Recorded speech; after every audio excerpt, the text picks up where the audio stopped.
안녕하세요. 자존감 성장시키는 교육 보이다입니다. 아이가 친구랑 다투고 왔을 때 혹시 이렇게 말씀하신 적 있나요?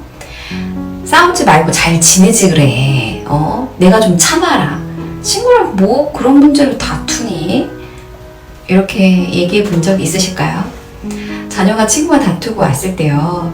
혹시 이런 말로 상황을 대충 마무리하려고 하셨을 거예요. 저도 이해합니다. 부모님 입장에서는 아이가 갈등 없이 평화롭게 지내길 바랐던 마음이 크셨을 거예요. 하지만 이런 말들이 오히려 아이에게 우리 엄마는 내 마음을 참 몰라줘. 갈등은 그냥 무조건 피해야겠다. 이런 생각을 심어줄 수 있다는 점 혹시 알고 계셨나요? 그래서 오늘 영상에서는요, 아이가 또래 갈등을 잘 해결하고 그리고 이 기회를 성장의 기회로 바꾸는 놀라운 대화법 5가지를 알려드리려고 합니다. 이 대화법을 통해서 아이는 갈등을 피하지 않고 현명하게 해결하는 지혜를 배우게 될 거예요. 그리고 부모님과는 관계가 더욱 좋아질 거고요. 이 영상 끝까지 보시면 아이의 친구 관계에 대한 걱정이 훨씬 덜하게 되실 겁니다. 또래 관계의 갈등은 흔히 발생합니다. 우리도 그렇게 성장했고요. 중요한 것은 갈등을 어떻게 현명하게 해결할 수 있느냐예요. 지금부터 알려드린 5가지 방법을 통해서 갈등을 긍정적으로 해결하고 또래 관계를 더 가깝게 느낄 수 있도록 지금부터 알려드릴게요. 1단계는요. 갈등을 발생했을 때 가장 먼저 해야 할 것이 자신의 감정을 조절하는 것입니다. 화가 나거나 속상한 마음을 잠시 가라앉히고 상대방 얘기를 주의 깊게 경청하세요. 상대방의 말이 끼어들지 않고 끝까지 듣는 것이 매우 중요합니다. 상대방의 입장에서 이해하려는 태도는 문제 해결의 시작입니다. 우리도 누군가가 내 말에 귀 기울여줬을 때 더 얘기하고 싶고 그런 마음들이, 어려운 마음들이 해소가 되는 걸 좀 느끼잖아요. 그래서요, 친구와의 갈등을 이렇게 막 얘기했을 때요, 내가 참 속상했겠다.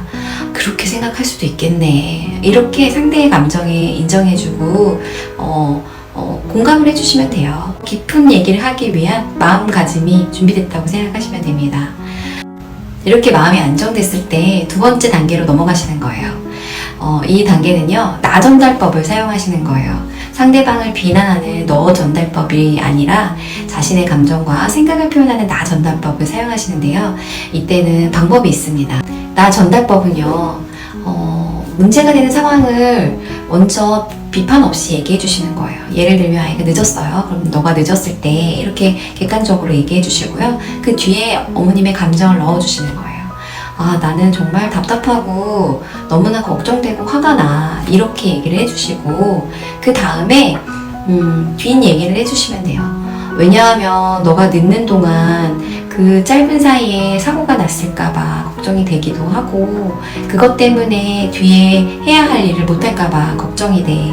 이렇게 구체적으로 이유를 설명해 주시는 거예요. 그러면 상대가 나를 비난했다는 생각이 들지 않고요. 당신의 감정을 더 잘 이해하게 됩니다. 그리고 때로는요, 앞에 뭐뭐 해줬으면 좋겠어와 같은 바람이나 결과를 이야기해 주셔도 돼요. 예를 들면요, 아이가 숙제를 하지 않고 게임을 했을 때 컴퓨터 게임 좀 그만해라 라고 말하는 대신에 내가 게임을 너무 오래 해서 엄마가 속상하다. 잘 시간이 됐는데 아직 숙제를 못했기 때문에 좀 걱정돼. 앞으로는 숙제를 먼저 하고 게임을 하고 놀아줬으면 좋겠어. 이렇게 말하면 아이는 자기를 부모가 통제했다는 느낌 대신에 걱정하는구나 엄마가. 아이가 부모의 마음을 이해하고 스스로 행동을 조절하려고 노력을 합니다. 그리고 3단계는요. 문제의 핵심을 파악하시는 거예요. 갈등의 원인이 보통 겉으로 드러나는 행동보다는요. 더 깊은 곳에서 있기 마련이거든요. 왜 이런 일이 일어났을까를 함께 고민하면서 문제의 핵심을 찾아보시는 거예요. 서로의 오해가 생겨서 이런 일이 발생할 수도 있고요. 또는 서로 다른 가치관이어서 그럴 수도 있어요. 혹은 서로 서운했던 감정이 자꾸 쌓여서 그것이 원인이 되기도 합니다. 이런 과정에서 상대방에게 질문을 먼저 던지고 그리고 그거에 대한 솔직한 생각을 나누는 것이 매우 중요합니다. 그럼 4번째는요. 해결책을 함께 찾으시는 거예요. 문제가 무엇인지 찾았다면 이제 해결책을 함께 모색해야 할 차례입니다. 앞으로 어떻게 하면 좋을까? 우리 둘 다 괜찮은 방법을 찾을 수 있었으면 좋겠어. 이렇게 얘기하시고 서로의 생각을 열고 질문을 통해서 비난하지 마시고 서로 다양한 아이디어를 나눠보세요. 그리고 이런 과정에서 일방적으로 내 말이 맞다라고 주장하시면 안 됩니다. 서로 만족할 수 있는 합의점을 찾아야 되기 때문에 열린 마음으로 대화를 이끄시는 게 가장 중요합니다. 그럼 예시를 통해 알려드릴게요. 다음부터 약속이 늦을 것 같으면 미리 연락해줬으면 좋겠어. 또는 서운한 점이 있을 때 솔직하게 얘기를 하자. 대신 서로 화를 내거나 이러면 안 돼. 이렇게 얘기를 하시면서 합의점을 찾아가시면 됩니다. 그리고 5번째는요, 갈등을 해결했다고 해서 끝은 아닙니다. 갈등 후에 관계를 회복하기 위한 노력이 반드시 필요해요. 진심 어린 사과와 함께 고마움을 표현해주세요.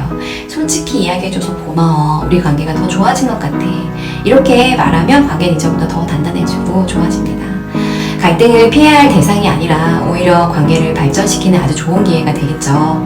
완벽한 대화법은 존재하지 않지만 아이 감정을 존중해주고 나의 마음을 솔직히 전달하면서 상황에 맞춰서 유연하게 대처하려는 부모와 아이의 태도가 서로의 관계를 더 단단하게 만드는 가장 확실한 방법이라고 생각합니다. 오늘 알려드린 대화법을 통해서 갈등을 지혜롭게 해결하고 더 건강하고 긍정적인 관계를 만들어 가시길 바라겠습니다. 그런데 오늘 알려드린 대화법으로 아이가 친구랑 다퉜을 때 화나지 않고 차분하게 대처하는 방법을 익혔을 거예요. 그런데 또 다른 문제가 생길 수 있죠. 아이가 친구에게 솔직하게 마음을 얘기했는데 친구가 너 뭐 그렇게 예민하게 굴어? 라면서 오히려 더 무시하거나 따돌림을 하는 아이가 있을 수 있어요. 그래서 이런 상황을 어떻게 해야 할까요? 내일 영상에는 오늘 배운 대화법으로 해결하기 어려운 우리 아이를 힘들게 하는 친구, 유형별 대처법 이런 것들을 깊이 다뤄보려고 합니다. 자녀가 상처받지 않고 또래 관계를 건강하게 이어갈 수 있도록 내일 영상도 함께 해주세요.